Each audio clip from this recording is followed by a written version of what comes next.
Morning everybody, this is Abby from Realistic Kitchen and Gardens. Today is Thursday, what is it? July 25th, I think, here in my Ohio 6A garden. Brief update on my herb garden that's up by the house. I guess this is as much of my kitchen garden as I can get for the moment. Anise hyssop, that and that are Buckley oak leaf lettuce, obviously going to seed. This is the lime basil, which I have loved this year. Obviously all the basil is going to seed because of the heat and just the time of year it is. It is that time again. Lime basil sincerely tastes like lime and I love it. This is a new plant for me this year. Definitely coming again, or growing it again next year. Then this purple flowering one is cinnamon basil, which I haven't really used that much yet. It's a lovely plant and the pollinators have loved it, but I haven't used it much. Emerald Towers basil, smaller than I thought it would be, but I think I also accidentally stunted it, a lot of my basil. But this one specifically, I think I've accidentally stunted because they were so pot bound so early on in the plug tray. And then this is Mrs. Burns lemon basil. Absolute favorite plant. This plant is the largest of them. I don't know if it just likes the angle it's on in the bed or what. Also in flower, but I have loved Mrs. Burns lemon too. It is really lemony too. It's not like a citronella-y or anything like that. So I recommend it if you can find them.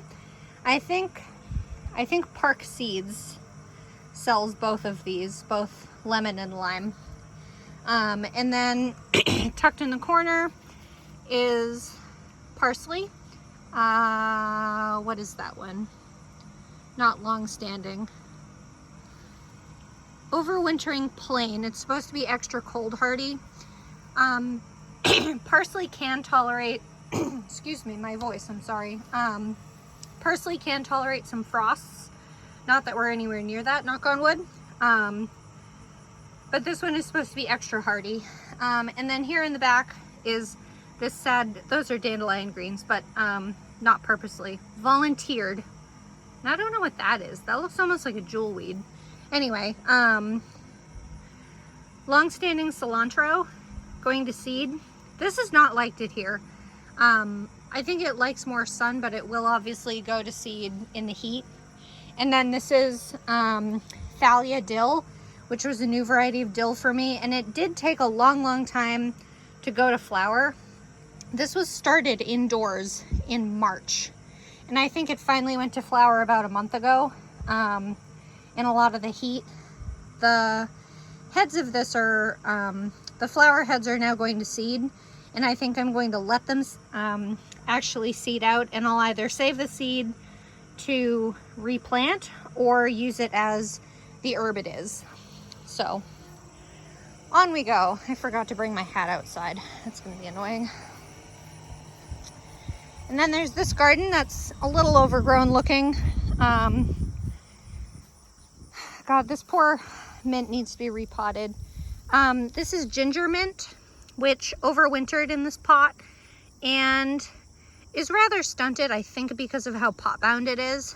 This also had originally shared a pot with chives, and the mint, of course, came back and took over. It's lightly flowering. It's pretty stressed out in this pot. It needs to be up potted if I want to keep it. The peppermint came back and something's eating it. I didn't know anything ate peppermint, but okay. This is actual peppermint. It's fuzzy, it's round leaved. This is chamomile. I believe it's German or Roman. I don't know. I can't really tell the difference anymore. It's all chamomile. It'll all reseed and I'll take over your place. Just doing its thing. I'm letting it be. ARP, rosemary, getting big in stature.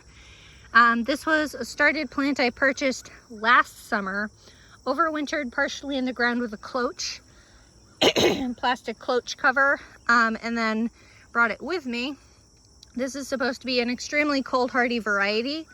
I haven't been harvesting off this plant very much because I want it to get big.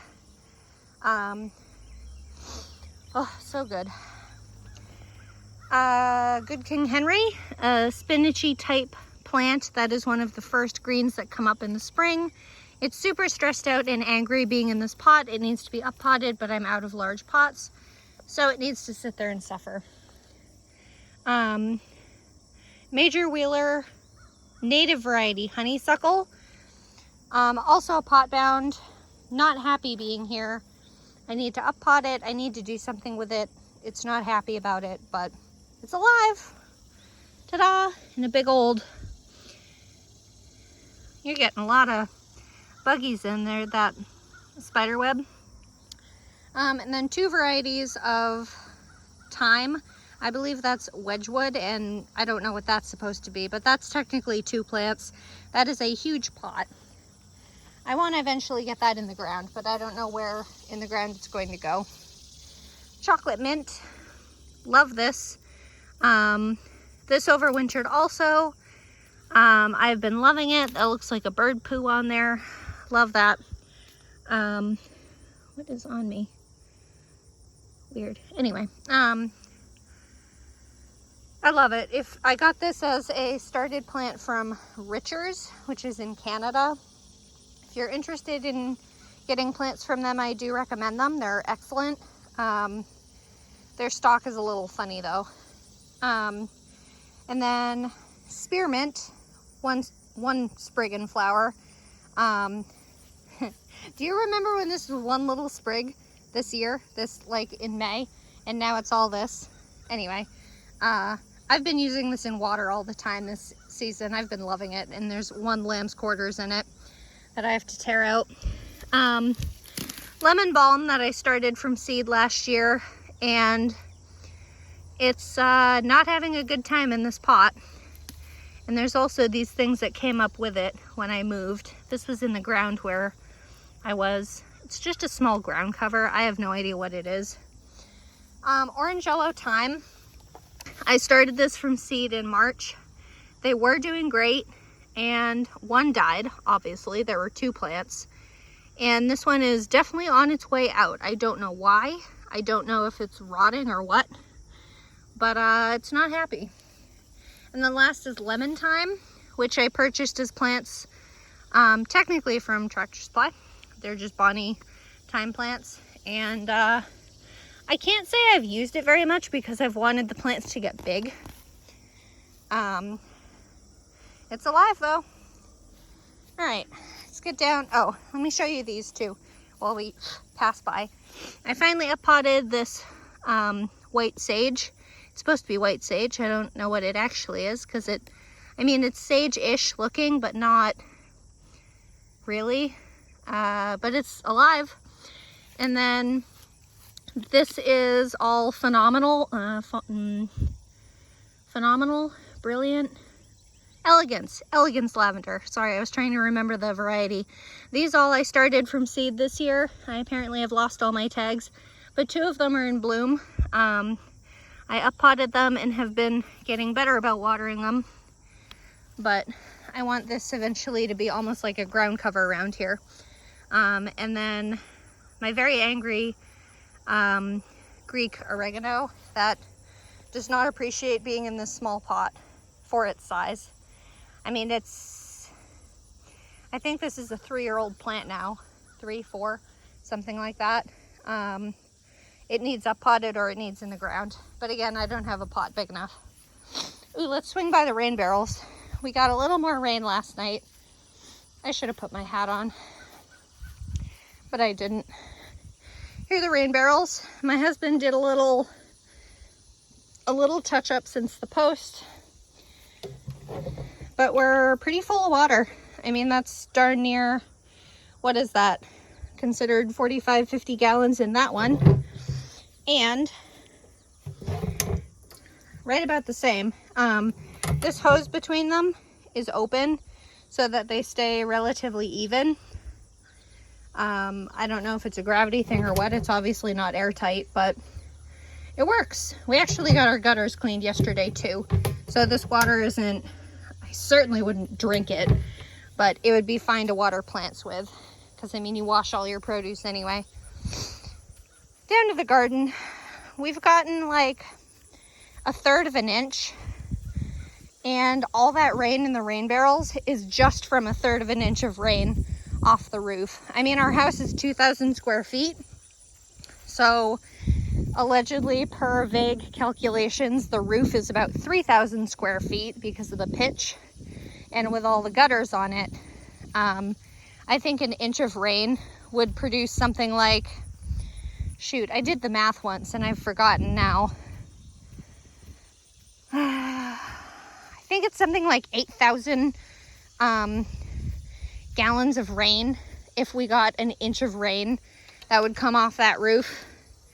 But obviously we haven't got that. So here we are.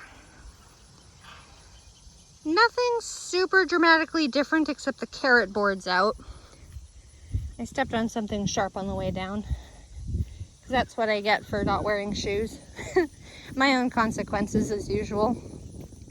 Let's start at A. Start off with Lincoln shelling peas, getting big.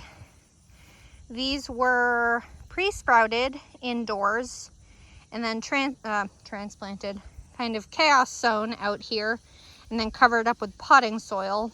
And they're coming along. I mean, peas won't germinate at these high temps anyway. I mean, it's already something like 75 degrees. And actually, it's kind of the same for carrots and that kind of stuff. I mean, not many things like to germinate in this heat. I think the only thing that's happily germinated is the green beans. But I don't think you could prevent green beans from growing if you tried. This is the spot from there to here will be Brussels sprouts. I need to sneeze. Excuse me. And then from here all the way to the other, practically the other end, to here will be cabbages, various cabbages. And then from here to the end bit of where the peas start will be the other Brussels sprouts. I'm doing 2 varieties of Brussels sprouts. I'm pretty sure I'm doing Jade and Hestia, which are both AAS award winners. I've talked about it before.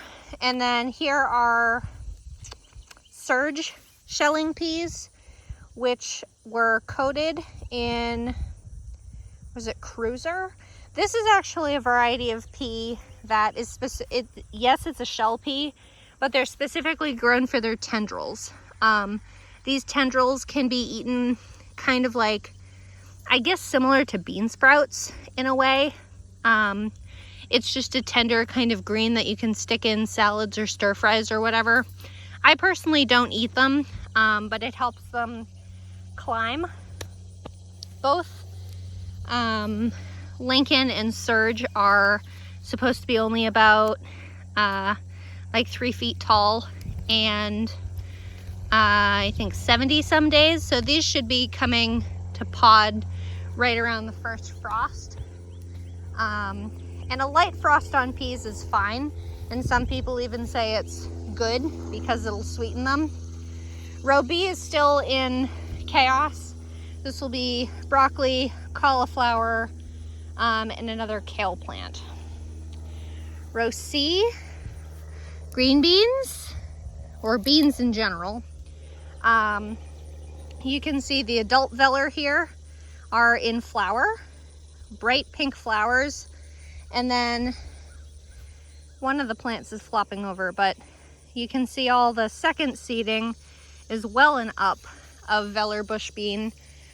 These are a purple pod bush bean. I think they're considered one of those fillet type, how is it pronounced? Haricot vert type. I don't know why you're flopping over. Can you stay? Well, I guess there isn't a plant under you anyway. So these will start producing, and then by the time they're done producing, these will start producing. I mean, if you really wanted to have, ooh, there's the first little bean, little tiny bean. The flower doesn't want to let go. I love the flowers on this variety. They're so fun. They're not really like pea flowers, but the color is so striking. But I like that the greens, or the leaves, are green, not purple. I mean, they're a little tinted comparatively, but the flowers are so dark, and the pods will get dark, which makes finding them easy. Because if you've ever had a great big, huge, short, bushy green bean plant and you're looking for green beans, you'll understand. Chickpeas and pinto beans for shelling peas. And these plants, the pinto beans, are getting covered in pods. And these pods are, they're a little different than the green beans I personally grow, which I'm not growing them for green beans, I'm growing them for dry beans, so it doesn't matter. But the pods are very flat. Whatever. We'll see how they do. But the chickpeas are loaded with pods. And I read somewhere that it's difficult to get them to do this, but maybe it's just been such a bloody hot year. The chickpeas are like, sure, this is fine. This one's loaded.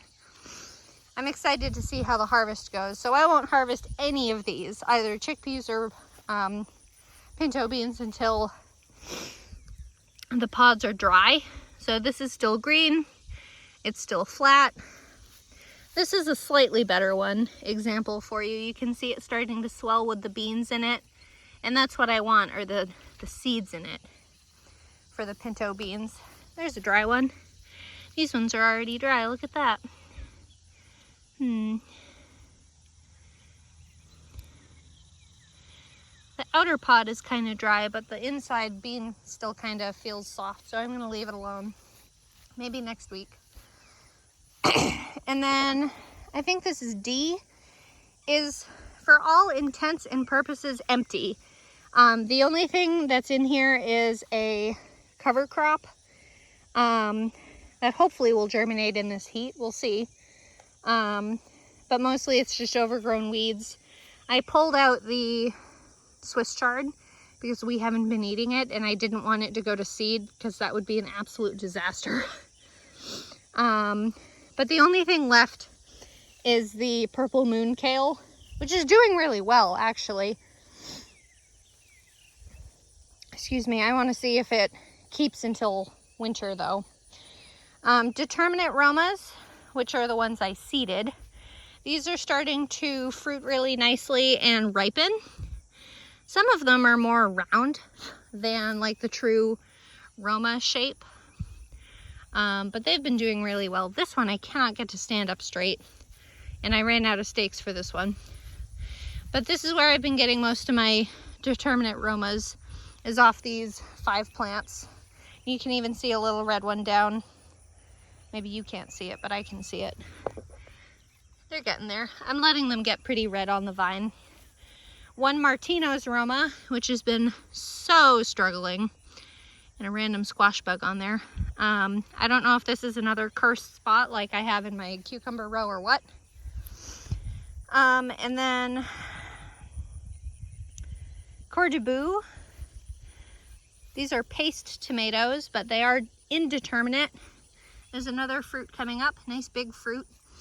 I don't know if they need a little fertilizer or what, but I haven't seen any blooms actually being pollinated lately. There's 5 of these plants left. 5 of the 6. One of them got killed off by the storm, and I have this one replacement, which I think is a better bush determinate. Yeah, better bush determinate. I've been liking the determinates, but we're gonna have to see which is more heavy yielding. If these great big indeterminate types are better yielding, then I'll grow them. They're not that bad. I want to do my squash cattle panel tunnel again this year, and this trellis is 2 feet up off the ground, and I mean, it's not a bad thing. That's a cordaboo, that's a cordaboo, but like, I think I would probably put it just 1 foot off the ground instead of 2. I don't get as much height, but I get more stability. So in theory, I hopefully wouldn't have to use stakes and the trellis. Here's Bartelli, finally doing what it's supposed to do and have a metric ton of fruit on it. Haven't really ripened much yet, but it's getting there. This is a classic Roma determinate paste, which is scraggly AF, but I mean the fruit is a nice size. It reminds me of a variety that I purchased but didn't grow this year called Zenzi, Z-E-N-Z-I-E or E-I, one or the other. This looks like the plant disappeared, but it's actually my, what are you? There you go. Is that better? This is my one and only Hungarian heart surviving. All the others got 2 destroyed in the windstorm that we had. So it's an indeterminate paste, and these are supposed to have fruits that are something like a pound each. And this is the only fruit that actually looks like it's supposed to, and it is starting to ripen, but it has some pretty big cracks in it. I more want to just let it finish growing for information's sake, even if it's not going to be edible at the time. I want to see how big it gets, and I want time-wise for when it ripens. There is another couple fruit on here, but they're not really the ox heart shape that they're supposed to be. This one might be, actually. That one's heart-shaped. That one I forgot was on the trellis at one point, but it has obviously gotten too heavy with the fruit. And then the rest on here are Better Boy Bush determinates, and they're just replacement tomatoes, so I have some kind of crop. The fruits are nice and round, and they're loaded. They actually came up, they've only been planted in here for maybe, I don't even know when that storm happened, but they do have a ton of fruit on them. And I know I can purchase this variety as seeds, I mean. I haven't really considered them because there are others named to be better sauce types, but they're doing pretty well, actually. These were large plant starts from Tractor Supply near the end of the season. Well, this is the end of the season, but more mid-season, I guess. And then peppers. This is my sweet banana #1 with a couple fruit on it and flowers. So we'll pollinate that. Snapdragon, doing around like 3 of flowering. I've been loving the snapdragon, so I'll definitely grow more next year. Sweet banana #2. I don't see flowers on this one. I wanted to talk about briefly this spice bush. I think it's Finissimo Verde Apaya bush basil. I think this is what it's supposed to do. Like when it's fully not stunted and doing its full thing. Like I think this is what the plant is fully supposed to do. Just this nice round bush habit that is self-limiting and small. I like it like this, but they're not. The point of basil as a companion to tomatoes is to be fragrant enough to block the smell of the tomato plants to prevent tobacco or tomato hornworms, which are those great big huge disgusting caterpillars that eat the tomatoes. I do like this growth habit. I like it because it doesn't get super duper tall, and when you disturb it, it's fragrant. Kind of like a classic Genovese type, but it's not fragrant enough just being there. Last year I did a ton of nasturtiums around the base of my tomatoes and peppers, and I didn't have a single tobacco hornworm or tomato hornworm last year, but those those got way too big, those nasturtiums. They were like this tall on me, at the end. So I did try to plant, I'll point it out when I see it. There's one right there, I think. It's variegated. I tried to plant these little dwarf type nasturtiums this year and they've just completely piddled, which is a bummer because they were lovely. They were like salmon colored and mahogany colored and I forget the other color, but they did not do well this year. And I should start them from seed next year and see how they do. But anyway, chili pepper, Thai chili, Thai Moon and Vesuvius. Whichever one is the purple one is the one I grew. Loaded with fruit, though nothing's ripened yet. And then this is the early jalapeno, which still has that giant fruit on there. I'm leaving it so I want to see if it changes color. I don't think it will. I think it's a green variety. But then this snapdragon is becoming a bit bushy. It has like 5 or 6 stalks on it. I'm not mad about it, I'm just surprised. And then the rest is, this is the fruit, one of the fruit with sunburn. These are gold calendar. They will ripen to yellow. They're getting a decent amount of fruit. These plants are weirdly stunted. Emerald Towers basil. And then this is one of the nasturtium I planted. I don't think they were supposed to be variegated, so I don't know if the hybrid seed is doing really poorly. Again, another seed bunch from Baker Creek, who I think is out of Florida. Not doing great. Again, I don't know if it's them. I don't know if it's my clay soil or what, but this is not okay. So maybe I'll try them again next year by sowing them indoors and see if they do better, because this is basically straight up clay soil. Here's that bell pepper with sunburn that I showed you, and you can actually, I'm squeezing the pepper and it's firm, but this spot is actually just dry, which is good.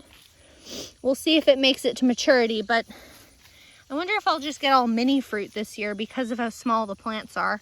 I think they got stunted by late cold temperatures. We got a few nights in May that were under 55, which is the cusp that stunts peppers if it's under 55, colder than 55. I don't know why, but here we are. All my tags have been destroyed by the hail, so I don't remember. I must be on regular Cal Wonder by now. This one's turning purple. These are supposed to be red, so I don't know what is going on with this. And then here's one of my dwarf French marigolds that I saved the seed from. Snapdragon, continuing on happily. These plants down this end are really unhappy, and I know this end of the row is very dense clay. Like here's a Finissimo Verde Apaya. I mean, this is the same plant I just showed you that was more than a foot in diameter. So I know my soil is tough and solid, so I'll need to do a good amendment this year. This one even has a pepper. How brave of you. The snapdragon that I think has been the latest bloomer, like this is the first set of blooms on it. I'm loving the snapdragons. I'll definitely grow them again next year.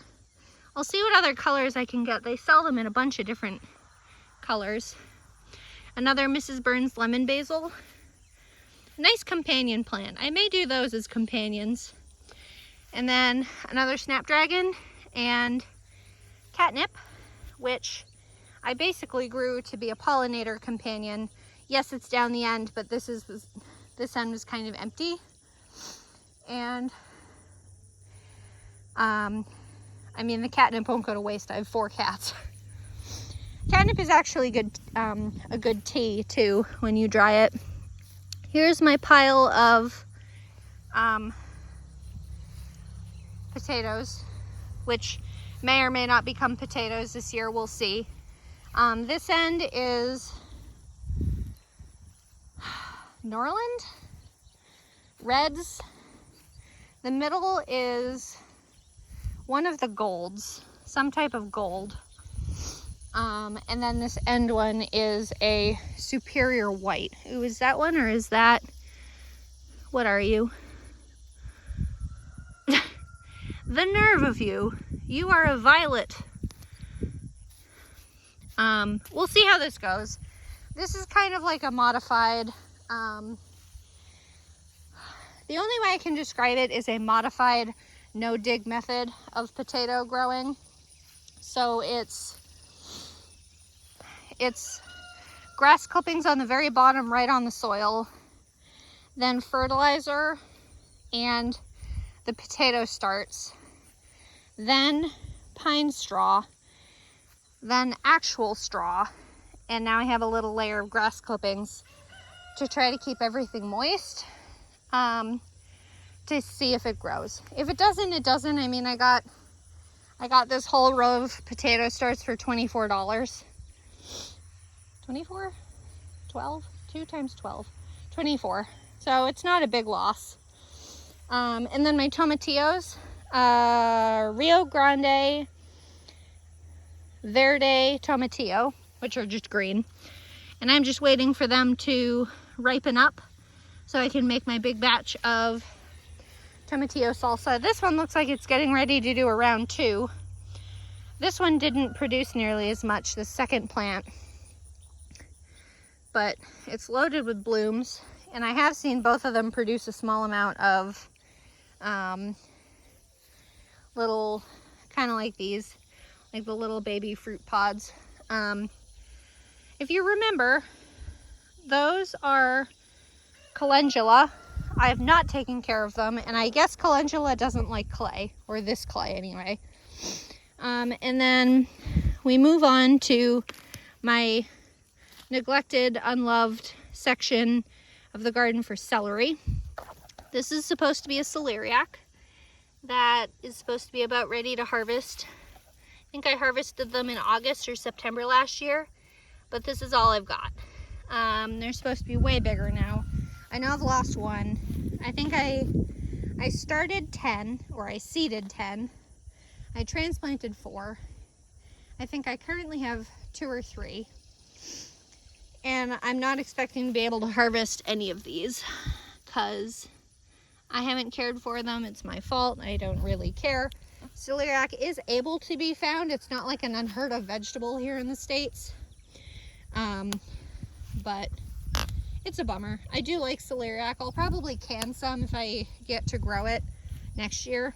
But anyway, Utah tall celery, not really doing the whole like handsome stalk celery bulb heart thing that grocery store celery does.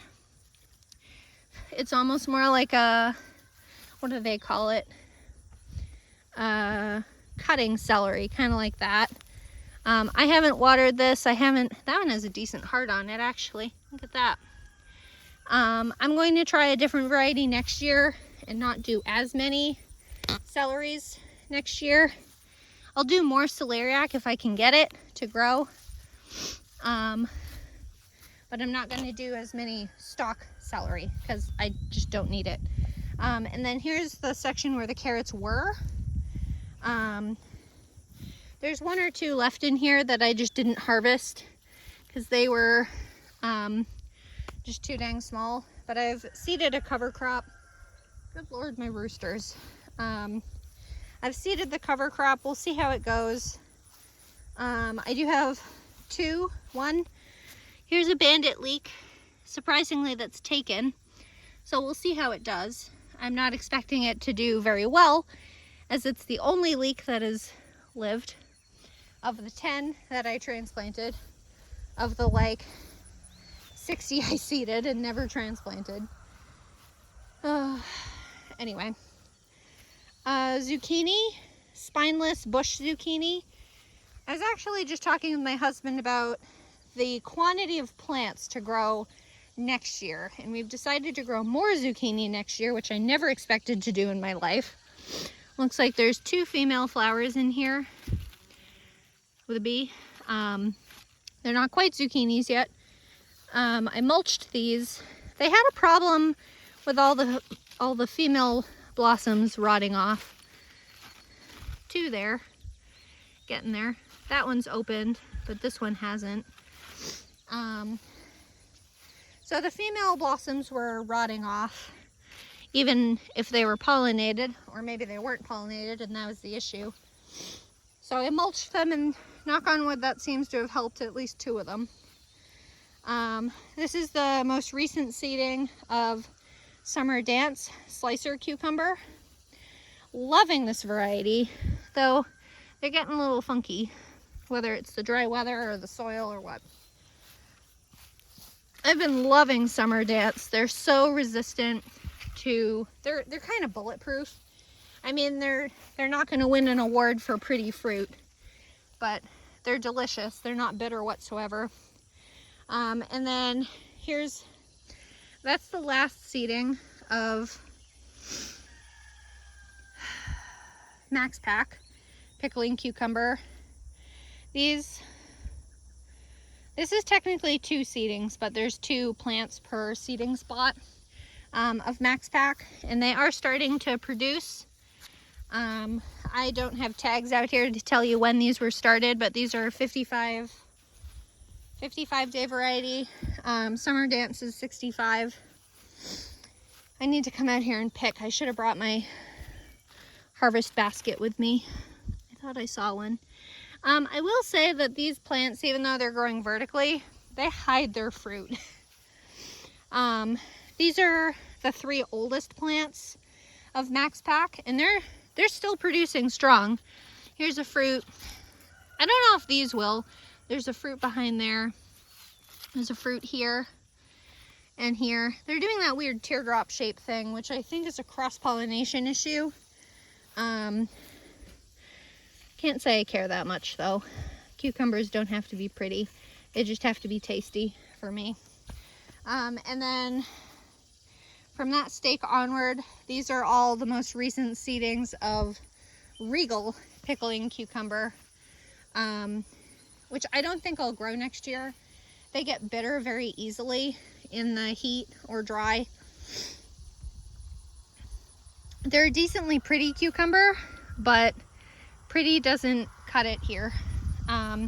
There's a fruit there. These are lighter in color. They're more whitish than Max Pack. Max Pack was nice and dark green, which I really don't care about. It's just something I've noticed.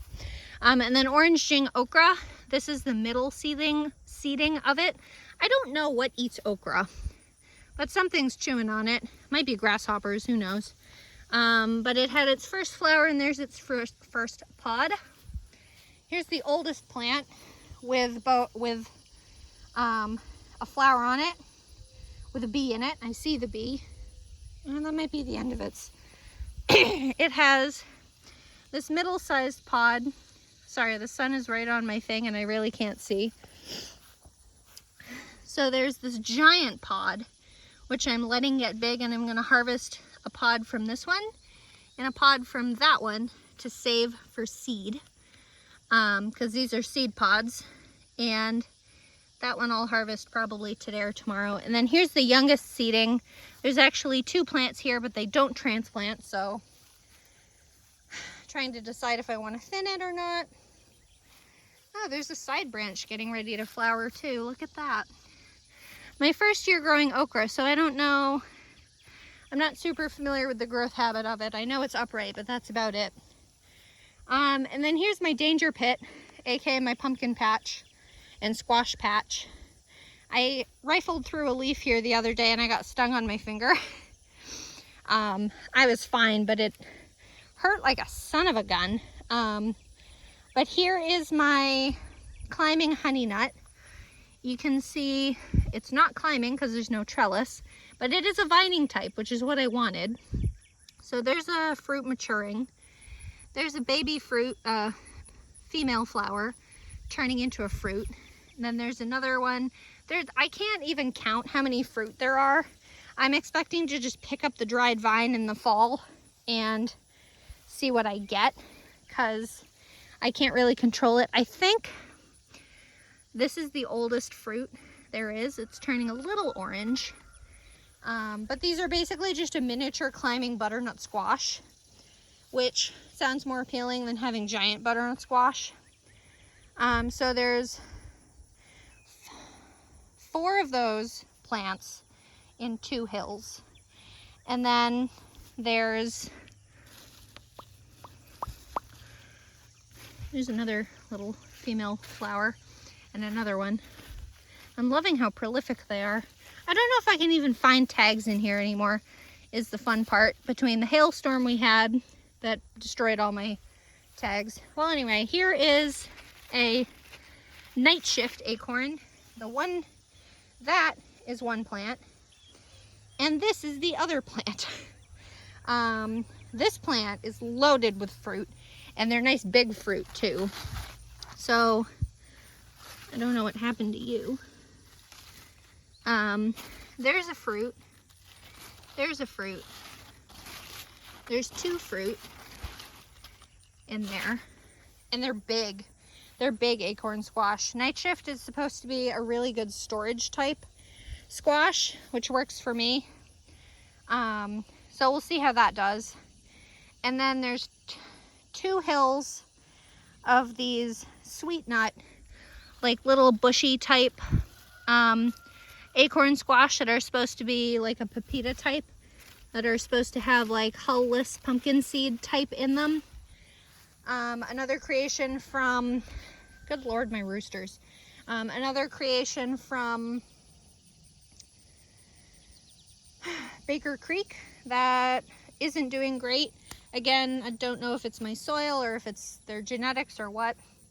And then here is the, oh, I can't think of the variety name. It's from Renee's Seeds. It's a, like a small variety Cosmos that is red and orange and yellow.